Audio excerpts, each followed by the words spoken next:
Welcome. This is TarHeel247, a UNC basketball podcast. Make sure to like, share, subscribe to the channel, and let's get into this quick, man. I got my guy, my roommate as a freshman, Leslie McDonald, on today. Hey, what's up, man? Where are you at these days? I saw the 336 area code phone number. So where are Yes, you at these sir. days? So I'm in High Point, Okay. North Carolina. So like High Point, Colfax. So I'm on the outskirts of Greensboro, on the countryside. So just enjoying life, living Okay. it. You close to the Borough. We'll get into it, man. We used to hang out in the Borough a little bit back in the day. Yes, So, sir. well, let's start at the beginning. Actually, hmm you know what? Let's rewind it. Let's rewind it from the beginning. Where are you from? Where do you hail from? Hail from Memphis, Tennessee. Okay. Yes, sir. So yeah, I've been there born and raised there. Well, actually born on the outskirts. I think South Haven, Mississippi, and then but we lived in Memphis all my life. So grew up in Memphis, played basketball in Memphis. Uh, had to get it out of there from Memphis. You know for yourself because you used I to do. stay there as well. Yeah. I don't know. People don't. I don't think the people know this, but I was in Memphis until I was in fifth grade. Right, So right. me and Les crossed paths without even really knowing. I played for the Blackhawks. I think he played for the War Eagles. Yep, I played for the War Eagles. Yep. That's a big rivalry from my Memphis um, back in the day. So, let's kind of start at the beginning. At what age did you kind of pick up that? Like, how did you get into the game? Who got you into the game? You know what? Believe it or not, that's a great question. Bro, I didn't start playing basketball until around about sixth, seventh grade. I was a late bloomer. I was one of those kids that just like to play basketball outside, like to run outside, like to play football. But I was not thinking about basketball at all, man. I was just living life. I was just outside.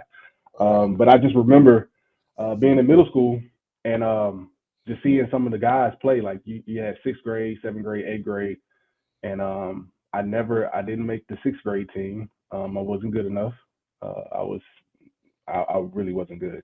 But I told my dad, I was like, I want to play basketball, and he was like, "Are you sure?" Because my dad played basketball before, and I was like, "Yeah." He was like, "All right," and then he just took my hand and just took off. I made the seventh grade basketball team, eighth grade, and then became a household name in Memphis, man. Yeah, it's crazy you say that because like you got a jumper, right? So like, where did that come from? If you didn't start playing to sixth, seventh grade, like how did that jumper develop? Like beautiful jumper too. Like it's not like cats that played on the street. The jumpers be ugly, it'd be messed up. Like you got a Yeah, nice jumper too. So where did that come from? Because I didn't know you man. started that late. Yeah, man, I started late, but I got that all contributed to my dad, man. Like my dad played military ball. He never played college, but he was known in Memphis, known in Mississippi. He had what you talking about? 10 brothers that were known to play basketball around the city. And so my dad just really had a beautiful jumper. He was what you call a power forward back then. 6'5" guys Big back Mac, that's then. my guy. Big, That's my yeah, guy. big man. Big Mac, that's my guy. but he always had that touch. He always had that touch, and I got it from him. He was telling me from the longest, you'll probably get some height on you. You'll probably be 6'4", 6'5", but you're gonna be a guard. You're gonna be a shooting guard. So he always instilled to me like, you got to work on that jumper. So I got it from him. Nice, nice. So let's go forward. Seventh grade. Obviously, you started playing well. hmm When did Carolina come to picture? I personally knew that you were a target for a long time. They would always talk about you. So, how did Carolina come into that picture for you as a school? To be honest, like I didn't understand college. Yeah. It was my freshman year of high school. I played with a group of guys. I played at Briarcrest Christian School. Another guy on my team was Greg Hardy that played for the Cowboys. Also, one of You're the a guys. secret Hardy. Yeah, USC. All right. Okay. Watch out. Okay. But we also had a guy named Michael Orr that played there as well, Yep. football guy, Yep. blindside. But like I just really didn't understand the concept of college. I was playing ninth grade, just playing basketball, and it was not until my sophomore year I started getting letters like from local like Memphis, Tennessee, Alabama, Ole Miss. But Carolina didn't come into the picture until I want to say my junior year. I really played AAU ball like from my junior year sophomore to my junior year, I played AAU ball, and I really took off that summer. I'm talking about I'm going to every Nike camp. I'm going to every camp that you can imagine, and I just took off. And next thing you know it, Carolina was just like, we want that guy. So we played together at USA, I think, one summer. Yeah, we did. I remember that. And so how did you get out of Memphis? Like, I know Carolina chose Carolina, but how did you, you didn't pull like a Joe Jackson and, all the – Yeah. Why would you not go to Memphis? You know what?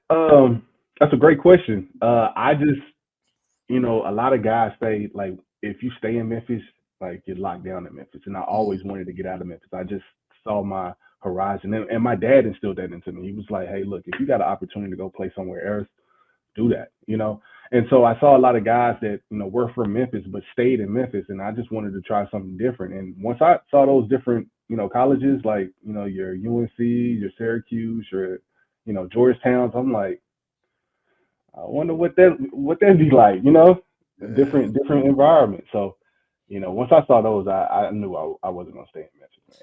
Yeah, Les brought, you brought the Memphis culture, man. You had us doing the hey, I didn't know who Yo Gotti was. Les started playing. I'm like, who is this dude? Yo Gotti, like, okay, yeah, like, so Les, he put the team on we had a lot of Memphis infused energy.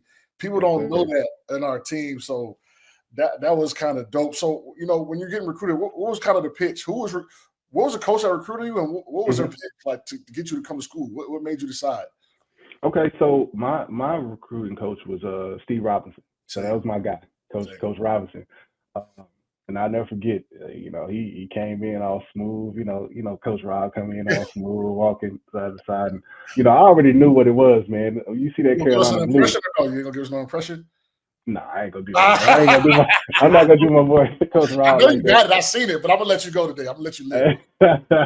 But yeah, he was my recruiting coach, and of course, you already know who Carolina is.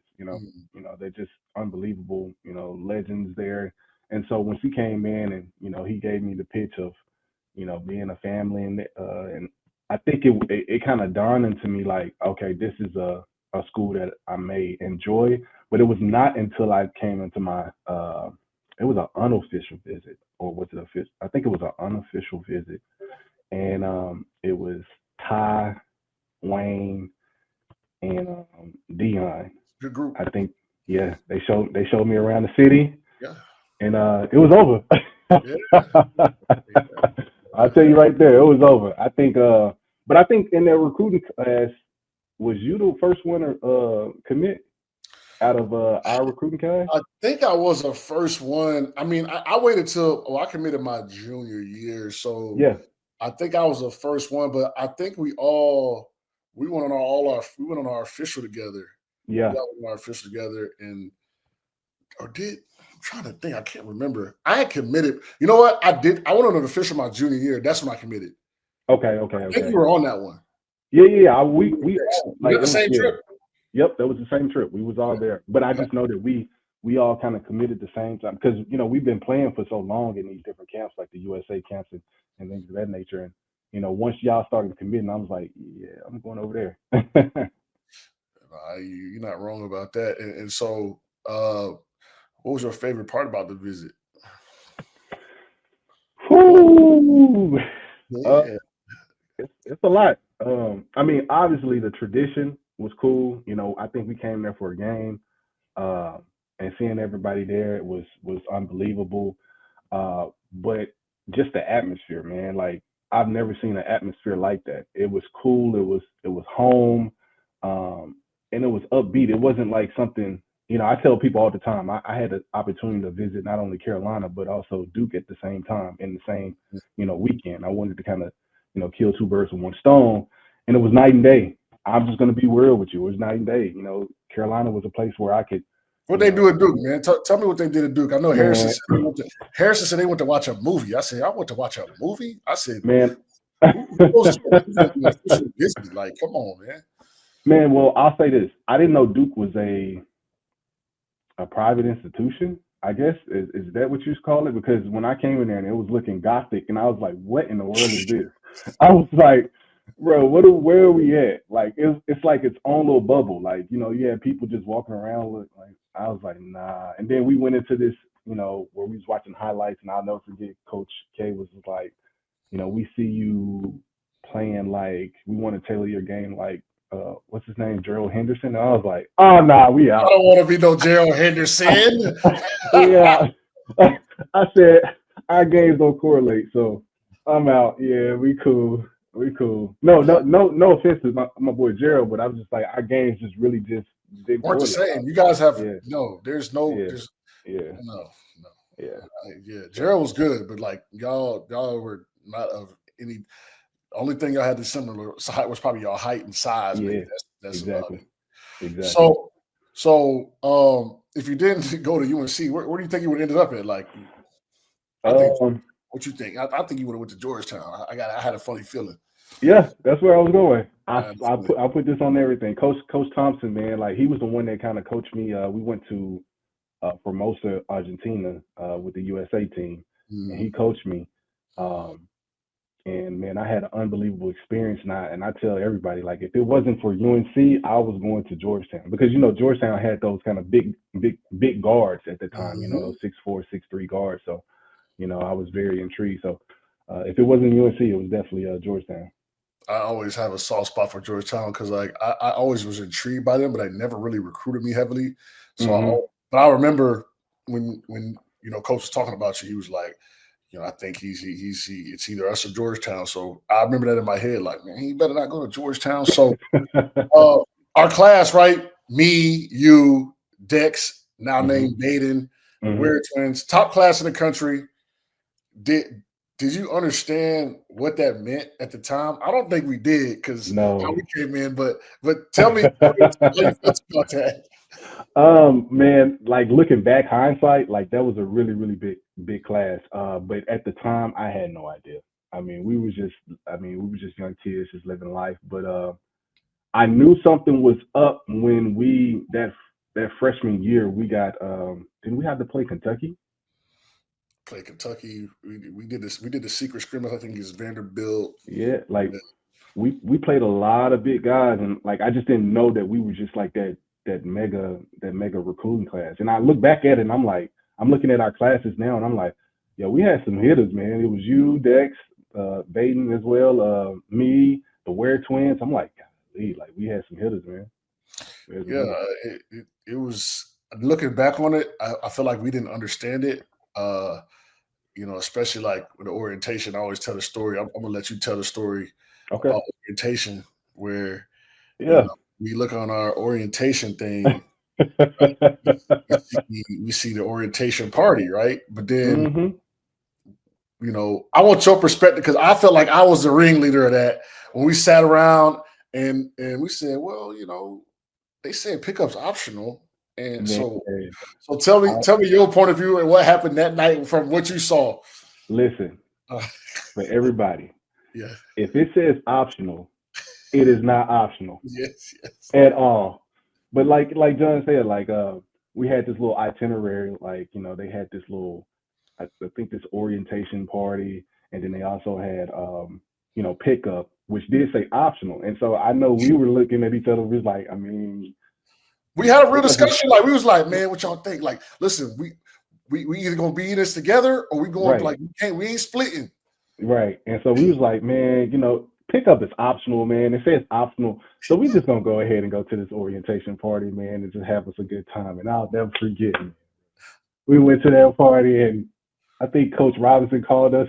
He was like, what the heck are y'all doing? Like, what are y'all doing? And I was like, oh man, we already starting off on the wrong foot. Oh man. I think the Yeah, whole team was like looking at us like, bro, are you serious? yeah. I remember him. He picked us up in the car. He like, y'all know y'all here to play basketball, right? We like, I mean, Yeah. it was orientation. I don't know. Hey, and then we had found us little girls we had liked at the time in the Man, first say week. We thought we forgot for a second, but they reminded us very quickly. very quick. So coming into the summer, right, when we were playing and whatever, I always say like I saw like Ray Felton just killing. So what was it? Yes. walked into the gym, right, and you played pickup, like, what was a guy you were like kind of shocked to see, or like a guy that you was just like, whoa, like he's really in front of me? Man, I don't think you want me to tell the story. You ready for the story? I need it. All right. So, do you remember when we played? I think Ray was there, but you remember when Wayne came back? I remember Wayne came back. Remember what Wayne did? Yeah. Okay, so Tell the people. listen. So we came back. Wayne, I think a lot of the guys came back to UNC to play pickup, and I always looked at Wayne and Danny Green as like one of my mentors, because that's like what I'm here to do. And so seeing Wayne work out at first, I was like, okay, cool, like this is what it takes. And so we got to play against the guy, so I'm ready. And I kid you not, man, it was like I don't know if it was the last bucket or whatnot, but Wayne came and like was in the triple threat. I'm thinking he's just a bona fide, shooter. I didn't think Wayne had bounce like that. Mm-hmm. And so Wayne had like hit me with like a rip through, like jab step go, and went baseline. And I'm like, okay, it's cool. My boy Hook in the back, like he got him. Yeah. And John jumped up and was about to block it, and Wayne caught it back and Boom! boomed it on him, and he was like, "Welcome to Carolina, fella." And I was like, "Oh, it's real." Yeah, it was crazy. I'm gonna get Wayne on here. You probably don't remember, but I remember me and you was just looking at you like, well, I guess that's one of them days. I remember that. I don't know if you remembered it, but I definitely I really didn't want nobody to tell this. I was gonna keep that. I was taking that to the grave. So man, hey man, thank you for bringing that back out. Well, so it was unbelievable. So I always like talk about Coach too. Like he knows what's going on in the pickup games and knows what he's doing. Did Coach ever say something to you about a pickup game, or you felt like Coach, if you didn't play well? Well, this is how I knew Coach was always watching, because we would always play pickup, and it was one time where I wasn't doing so good or so well, and I was able to go back into his office, and he told me everything, like this play, and I was like, oh gosh, like, whoa. So then like that's when I really took those workouts and those pickups serious. Like it's not nothing to play with. You're being evaluated each and every day. So once I started taking it seriously, I think Hoots and Coach Williams started to see that, hey, look, Leslie is really putting the work in as far as with Jonas, his workouts with Ray or Shaman, or Sheed, and then also putting the work in regards to pickup. Roy had his ear to the his ear to the streets everywhere. It was nothing you couldn't do. The statute of limitations is over, because coaches weren't supposed to watch, but I'm sure Roy was sitting in that mezzanine, tucked off in a suite somewhere, just because I know taking notes. So first day of practice, or even before practice, like summer or during the season, what was kind of a moment where like you were like, okay, it's different here. It's a different type of level of talent here. Forget practice, conditioning. Yeah, bro. I tell people to this day, I've never went through a conditioning, whether I played overseas, G League, whatever that meant. I've never went through a condition like UNC conditioning. I feel like that's the top condition, because we was a running school. We wanted to be the fastest team in the country. And so it didn't hit me until we went through our first conditioning. And I was like, bro, I might as well pack my bags and go back to Memphis, because like ain't no way I'm gonna make this. Like this is death. And it just really showed me that I had to get faster, I had to get stronger. It wasn't just an element of just hooping. It's just like you have to prepare your body for what you gotta take within the ACC, because after we did that conditioning and after we started playing ball, the ACC wasn't no joke. It wasn't no baby. Like you had some strong guys in there, quick guys in there, and you had to, battle them each and every week. So that's really what kind of brought it to my attention. It's just that conditioning and preparing yourself for the season. Yeah, I say I was in the best shape of my life, not even close. Yes. And when you talk about today, when you see all these soft tissue injuries, calves and groins and hammies, we never had any of those soft tissue injuries because we went so hard in the summers and we always laugh like, right, like Carolina probably took another 2-3 years off my career professionally just because of the grind. But, we were in the best shape. I remember we look over, teams getting cramps. We still going up and down. So, yeah, those are some, like the track team. Remember the track team was like, look, y'all running more than us and we run track. Absolutely. So Absolutely. that Yeah. was, whew. So coming into Carolina, right? Like, what do you think got developed? It was a little tougher back in the day because coaches couldn't work you. But what part of your game do you think developed kind of the most being at Carolina, and being there for 4 years? Um, I'll say this. I was always known as coming out of Memphis, Tennessee, as a shooter, mid-range game, slasher, jumper. But I think a lot of people really didn't see me defensively develop until I Uh, got into Carolina. you did And have some drafts low key, low yeah, and that's the test of guarding guys like Dex, guarding guys like Jay Watt, and all PJ and everybody. Like, you have to guard them each and every day in practice, and you have to get better. And then you're gonna play guys like, um, we had some really really fast and good guards in the ACC, bro. Like, we really had like Malcolm Delaney, like yeah, some really really go getters. And so you just had to get better. And I think that showed. Like, I remember my dad was like, "Yo, your defense is kind of getting A1. Like, I can tell you really putting that work in." So I think that kind of improved a lot at Carolina. yeah, no, for sure. I forget, and then also people forget you were slick, athletic, like slick. You Mm-hmm. dunk, you play Mm-hmm. around, you'll dunk you. So that's kind of dope. So kind of forward now to the program now. Do you keep up, and what are your expectations of this year's team, and yeah, like what do you think they're going to be or how they're going to do?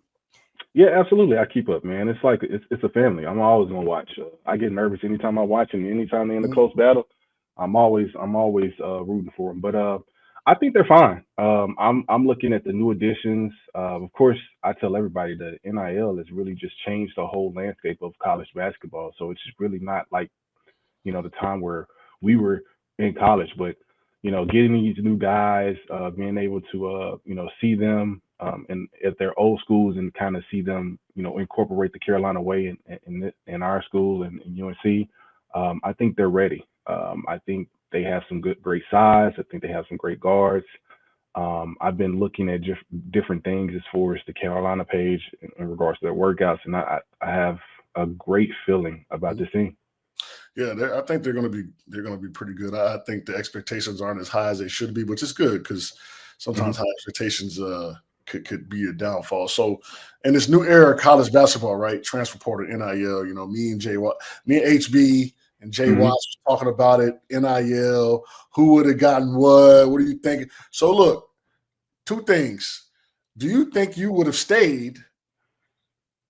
And if you did go somewhere, what you thinking? You think you just getting the M? What you thinking half a mil? What Ah, the boy, you Carolina funny. brand, the tag? Boy, You know what I'm boy, saying? Like, so yeah, you what would funny. happen? What do you think would happen with you? Because you were kind of a role player who I think could have probably went to other schools and played a lot more. So how would you have navigated that situation? I think that's a lot for us. A lot of guys on our teams. Like, we Mhm. had, like I said, our bench were starters in other schools. Yeah. I feel that, and so having that NIL, I say this, it would I would have to look at the playing field. If you guys were leaving, like, say if you guys were going to the league, or you guys were transferring, I'm gonna look back and be like, might have to make a decision for myself, because if I'm seeing a lot of guys just transferring that I kind of built that rapport with, and kind of built up, I'm going to kind of look at like my options, right? Uh, I'm just gonna tell you right now, just being like a role player, I'm probably not touching. I probably touch around about seven, seven, You seven, would have seven this. hundred eight. I, if and that, if I got to deal with McDonald's, then we might be talking. Sure. Okay. It's funny you say that. So, I was looking up, doing my research, man. So you had the mouth guard deal. Yeah. And so what happened with that? Like how did that? They were using you as an advertisement. Apparently, UNC had to cease and desist. I know Mm-hmm. how the compliance work. Who called you and what did they say? And I bet they was freaking out. So as a bro, like that story was just unbelievable because I had no idea what was going on. Like I'm just thinking I'm just getting a mouthpiece. Bro, like I don't understand the ins and out of endorsements or anything like that. I'm just thinking like, okay, somebody is providing me with a mouthpiece. The mouthpiece looks dope. It has the UNC Argyle on it. Cool. And I'm just getting it. Like, so I'm like, all right, cool. It was not until I saw my face on this advertisement. I remember you And like, yeah, and I'm like, it was a picture that was ripped off of from one of our cameramen, and they were advertising, and then like next thing you know it, I'm getting calls from Hoots. I'm getting calls like when you get a call from Hoots like late at night, you know you did something wrong. And so yes. I got a call from him, and he was like, "What is this?" And I'm like, "I don't know. I mean, I just got a mouthpiece from this," and they were like, "Bro, they're talking about advertisement and stuff like that." And then it was a big deal. Like people were like saying, "Yeah, his mouthpiece was like between 2,000 to 5K." I said, "Whoa, what?" I'm like, "Bro, I don't know what y'all talking about. I don't know." So it was crazy during that time. It was like mayhem, and then we had to send a cease and desist to that company. Um, and then I got a lot of backlash for it, man, because I just wasn't privy to the information of what I know now. Yeah, I kind of remember saying that, seeing and I was confused. So I actually have a story that came to mind. Um, if you don't have one off the top of your head, I can lead you into it. But is there a kind of a story or something that happened in Carolina that never really made it to the public's sphere or got out that you would want to share per se? Oh, a story. Um, I I got can't. one. I got one What? for you. Okay, Tell me. so remember the lunch guy was giving us free lunch, and they found out, and we had to go. Were you part of that? It was just me and Dex. Where We where had, where to, was it? we had to donate to the McDonald's, the Ronald McDonald House, NCAA. We had to self-report. I don't remember me being. I had my own situation when y'all were gone where I got. I, I Yeah. I So my story, I thought you were with. Maybe it was just me and Dex. So the lunch dude, we didn't ask for nothing, right? He just would let us kind of, hey, bro, you good? Come on through, like free lunch. Oh, no, no, no, no, no. It was the waffle place. It was on campus. It was Yeah, on, yeah, yes. yeah, And yeah. so somehow, some way, they found out they was giving us free lunch, which is against the rules. Absolutely. So they had to go back and look at all the transactions and everything when we were there, and it came out to a couple grand or whatever, and we had Hmm. to donate that to the Ronald McDonald House locally, and we had to go there and do community service, self-report. So I just remember that story being like it wasn't a big deal because it got Hmm. handled quickly, but it could have went bigger had it got out to the public.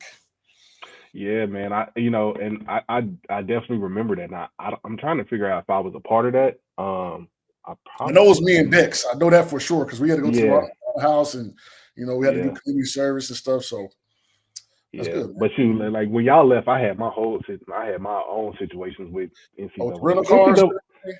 Yeah, so NCAA, they were trying to get me from the get go. I was like, Mhm. y'all want to leave me alone, man. It is what it is. Just leave me alone, man. I'm cooling. Everybody's gone. I'm cooling. I'm chilling, man. Just leave me Yeah, alone. it's funny nowadays. Like they tripping about free lunch and rental cars. Cats is getting seven figures. It's just insane to me. So, what was the coolest experience you had in your life because of basketball? Whether it was a game, like we played on an aircraft carrier, traveling, meeting someone. What was one of those experiences?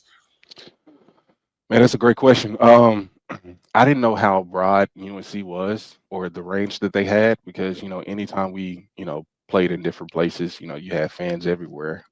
It was not until I traveled overseas when I had a few of my teammates who were younger. When you play overseas, you're playing with older guys, young guys, whatever that may be, and I had like 16 and 17-year-old kids on my team actually saying, "Hey, look, I remember watching you," and I'm playing in Israel, Tel Mm, Aviv, Israel, and I'm like, ain't no way like these guys were just watching me play basketball over here. you wouldn't never imagine. So I thought that was pretty awesome. Just the fact that I got to play with some guys that watched me throughout my college experience in UNC. That was kind of like a self-reflecting moment for me. So, I love asking these type of questions. They said Tel Aviv like South Beach. Well, talk to me about Tel Aviv. Ooh. What's going on Hey over there? man, I tell everybody, Tel Aviv like Miami and LA mixed together.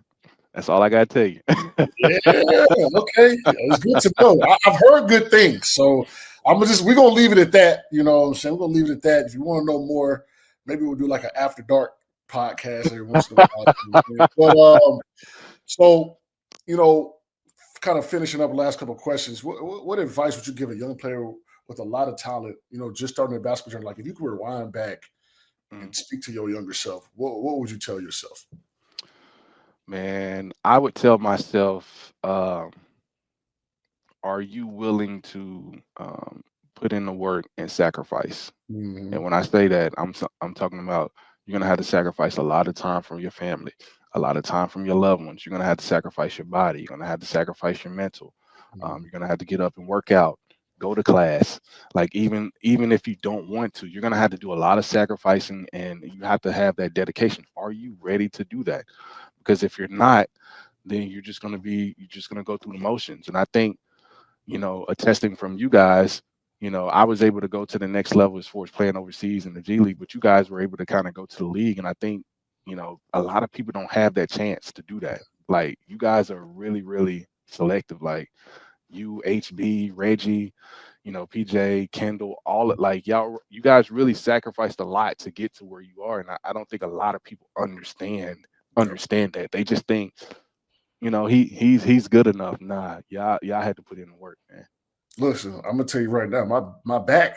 Just I do Pilates. I'm gonna go work out after this. Like it's just a constant thing, But it is what it is, right? Like it's just kind of part of the grind. I'm sure you got some bumps and bruises, as well. So last question: Mhm. What is one question that you wish you were asked about your career that the media just never really got to? Like, give me a question that you would want to be asked and answered. Um, I I guess it's funny. It's one of the questions that you kind of asked me. How did I get my jumper? I wish Yeah, the media would have asked me, where did I get my basketball skills from? yeah, So I can yeah, kind of, yes. because at the end of the day, like it just wasn't. I just didn't have it. It was something that I kind of inherited. I learned it, and I give that a test from my father and my uncles. Like I have 10 uncles that all play basketball, bro. Mm, And so, they're called the McDonald family. And when they play basketball around like Memphis and Mississippi, like the McDonald Bros, man. yeah. And so like that's a testament to, my family, just for them to just instill all that, like that basketball knowledge and that gift that I have. I think I wanted somebody to ask me about that so I can kind of lean into, I got some hoopers in my family, man. Yeah, that's a good one. I mean, I think that's such a good because I'm thinking about what I would maybe able to ask me. I'm thinking to myself. I'm like when I people talk about my left hand, right? I always use the left Hmm. hand. They call me hook, this, that, and the third. Absolutely. Whoever asked me where it came from or what happened, and what's crazy is people don't realize like I'm low key left handed. Yes. So people don't. I shoot with my right, but I'm really a lefty. Yes, you So are. that's a fun fact that no one really knows. Like when you look at it, like, oh, he always goes left. He does left, left, left. Can't go right. I don't want to go right. Right. I'm left-handed. Right. So, you know what? Thanks to you, Les, man. Hey, I miss you. You're my guy. I Hey, appreciate you, bro. we came in together day one. I'm talking day one. Like this is my day one guy in college. We grew up together, had some ups and downs, family, as a family. So grateful for you coming on. Thank you, man, and I appreciate you Man, appreciate you, bro. Thank you. for sure. Thanks for watching on YouTube and listening wherever you get your podcasts. Be sure to check out TarHeel247.com for the latest wall-to-wall coverage of Carolina athletics. I will see you next time.